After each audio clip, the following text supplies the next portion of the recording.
अस्सलाम वालेकुम। मेरा नाम सादत कयूम और मैं एग्री टॉक्स बाय सादत में आपके साथ इस वक्त गुफ्तगू कर रहा हूँ। आज इस वीडियो बनाने का मकसद ये है कि मक्की के अंदर दो क्रिटिकल स्टेजेस ऐसे होती हैं जो आपकी 70 से 75% पैदावार का डिसाइड करती हैं। आज हम उन दो स्टेजेस के मतलब आपको मालूमात देना चाहते हैं कि ये दो कौन से स्टेजेस हैं जहाँ पे हमें वाटर मैनेजमेंट और फर्टिलाइज़र मैनेजमेंट बहुत बेहतरीन रखनी चाहिए, ताकि हमारी मक्की को किसी तरह की स्ट्रेस ना आए और हम एक अच्छी पैदावार की तरफ जा सकें। इसमें जो पहली स्टेज है, जो क्रिटिकल स्टेज काउंट की जाती है, वो है V7 से V10, मतलब 7वें पत्ते से लेके 10वें पत्ते तक, और ये राउंड अबाउट 1.5 से 3 फीट के अंदर आती है। इस वक्त ये V7 से V10 पे होती है। अब ये जो मक्की आप देख रहे हैं अभी इस वक्त ये बिल्कुल आपके सामने नज़र आ रही है, ये V7 के राउंड अबाउट पहुँच चुकी हुई है। और V7 से V10 के अंदर इसने डिसाइड करना है कि ये नंबर ऑफ़ रोज़ कितनी बनाएगी छल्ली के ऊपर, और फिर उन एक रो के अंदर दाने की तादाद कितनी होगी, मतलब एक छल्ली कितने दाने लेगी, ये इसने अगले 10-15 दिन के अंदर डिसाइड करना है। और ये वो क्रिटिकल स्टेज है पहली, जो आपकी पैदावार का तयन करेगी। अगर आपने छल्ली की लाइनें ज़्यादा आपकी छल्ली पर बन गई, दाने एक लाइन में ज़्यादा बन गए, तो अल्टीमेटली आपकी पैदावार में इजाफा हो जाएगा। अब ये चेक हमने किस तरह करना है कि ये V7 से V10 के अंदर आ चुकी है। उसका तरीक़ाकार ये है कि एक आप नॉर्मल तरीके से जाएं तो ये मैं आपको बता रहा हूँ 1.5 से 3 फीट के अंदर जब मक्की होती है तो ये V7 से V10 का सफ़र तय कर रही होती है।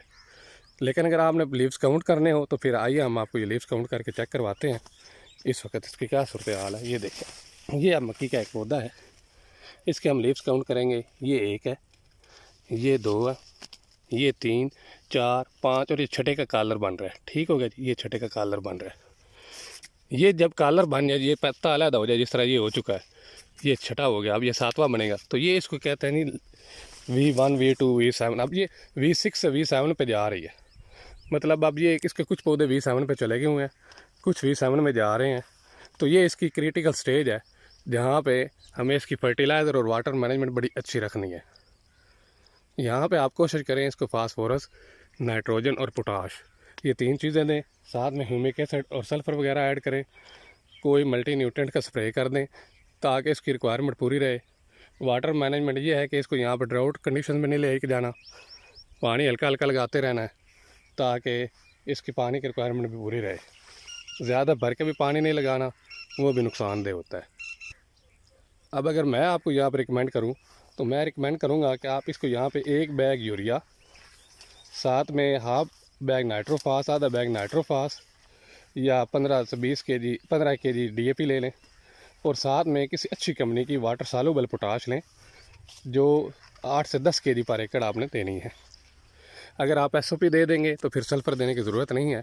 आप बेहतर है इन तीनों आइटम्स में ह्यूमिक एसिड को ऐड कर लें ताकि ज़मीन की फर्टिलिटी अच्छी हो और जो माइक्रोब्स जो अंदर वो भी अपनी एक्टिविटी कर सकें, और जो फर्टिलाइज़र अंदर पड़ी हुई हैं वो भी सही तरीके से पौधे को मुयसर आ सके। तो ये थी जी V7 से V10 स्टेज, जो पहली क्रिटिकल स्टेज है, जो आपको डिसाइड करती है कि आपकी मक्की किधर जा रही है, पैदावार कितनी देगी।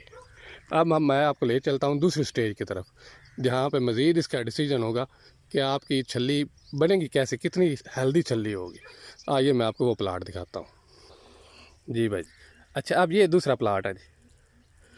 अब इस मक्की की हाइट तकरीबन 6.5 से 7 फीट है, बल्कि शायद इससे भी ज़्यादा हो, और ये अगले 10 दिन के अंदर अंदर 7 से 10 दिन के अंदर अंदर टेस्लिंग पर आ जाएगी। अब ये दूसरी क्रिटिकल स्टेज है आपकी मक्की की। अब इस स्टेज पर होता क्या है कि एक तो इसकी पोलिनेशन होनी है, दूसरा इसने डिसाइड करना है कि आपकी जो कॉप बाहर आएगी, छल्ली बाहर आएगी, वो कितनी हेल्दी होगी। अगर इस वक्त आपकी मैनेजमेंट अच्छी है, फर्टिलाइज़र, वाटर स्ट्रेस में वाटर मैनेजमेंट, इन्वायरमेंट आपने अच्छा मक्की को मिल रहा है, तो छल्ली हेल्दी बनेगी। नंबर ऑफ़ लाइन्स और नंबर ऑफ़ कर्नल्स तो पहले डिसाइड हो चुके, अब यहाँ पे छल्ली कितनी हेल्दी है ये डिसाइड होगा। तो ये दूसरी क्रिटिकल स्टेज है। ये जो 20 दिन है, टेस्लिंग से 10 दिन पहले और टेस्लिंग के 10 दिन बाद, ये दूसरी क्रिटिकल स्टेज है जहाँ पे हमें वाटर मैनेजमेंट और फर्टिलाइज़र प्लान फिर अच्छा रखना है। अगर आप यहाँ पे पानी इसको सही बर वक्त देते रहेंगे, ज़मीन को ड्राउट कंडीशंस की तरफ नहीं ले जाएंगे, तो उम्मीद है छल्ली इंतहाई बेहतरीन और आला लगेगी, हेल्दी छल्ली होगी जो आपको अच्छी पैदावार की तरफ लेकर जाएगी। अब अगर आप मुझसे यहाँ रिकमेंडेशन लेंगे तो मैं आपको रिकमेंड करूँगा कि आप यहाँ पे 1 बैग कैन गुआरा लें या अमोनियम सल्फेट लें, दोनों में से कोई एक ले लें। उसके साथ आप 1 बैग यूरिया लें और साथ में फिर 8 से 10 kg SOP यहाँ पे लें। और अगर आप साथ में हल्की फुल्की नाइट्रोफास ऐड कर लें तो बेहतर है। अगर नहीं भी करें तो चले, यहाँ पे गुजारा हो जाएगा अगर आपने नीचे उसकी फास्फोरस मुकम्मल की हुई है, लेकिन पोटाश और नाइट्रोजन यहाँ पे ज़रूर दें, उसकी इसको ज़्यादा रिक्वायरमेंट है। और ये दोनों चीज़ें छली की हेल्थ के का तयन करती हैं।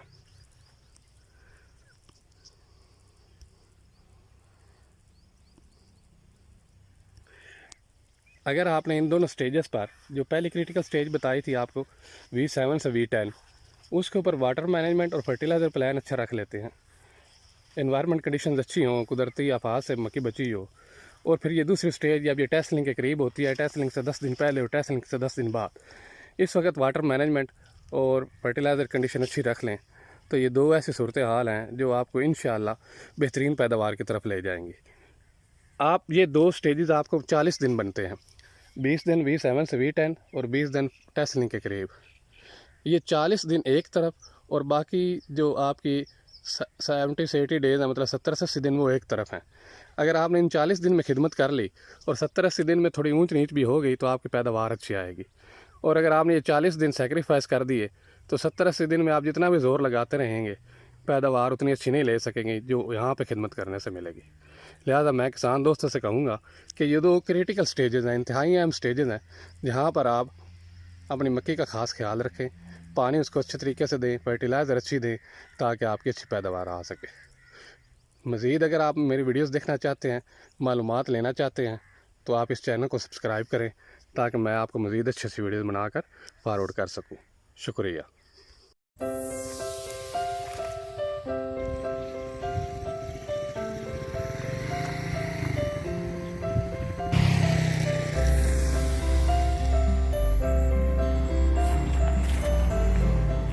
रेड सीड है, sweet corn.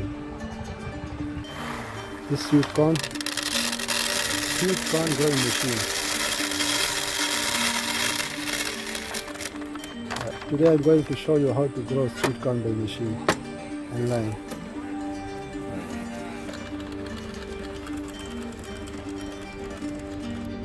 As you can see, they are growing this sweet corn in line for big production.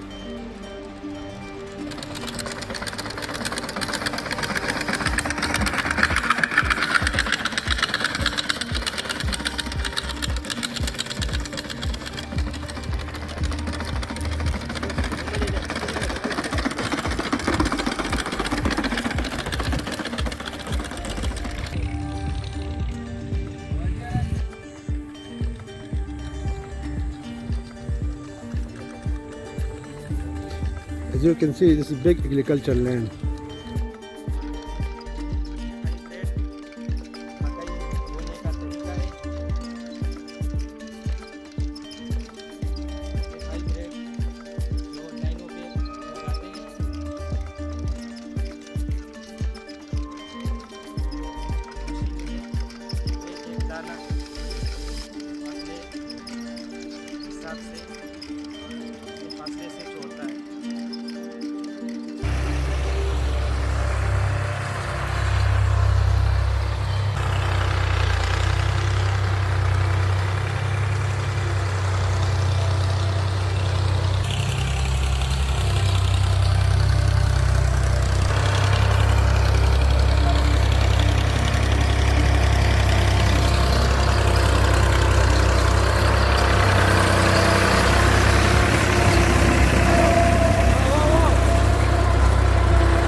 Seed काश करने से पहले इस तरह कीड़े बनाए जाते हैं, क्योंकि ये हाइब्रिड बीज होता है, ये काफ़ी महंगा होता है। इसको गाने से पहले इस तरह लाइनें खींची जाती है।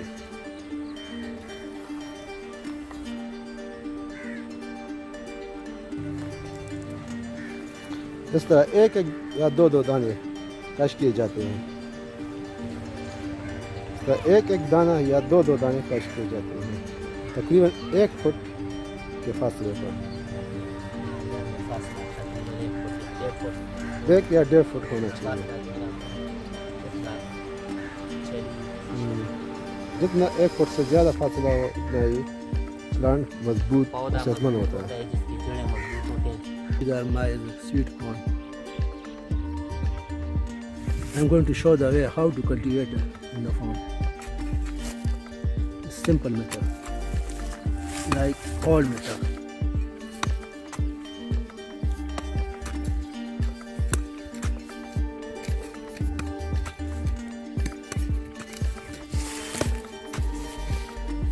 You can grow sweet corn by using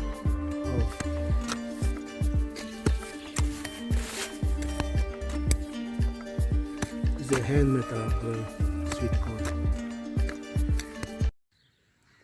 Now they come out from the soil and growing very fast.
अस्सलाम वालेकुम फ्रेंड्स, आज हम आपको स्वीट कॉर्न यानी मकई के खेत में लेकर आए हैं।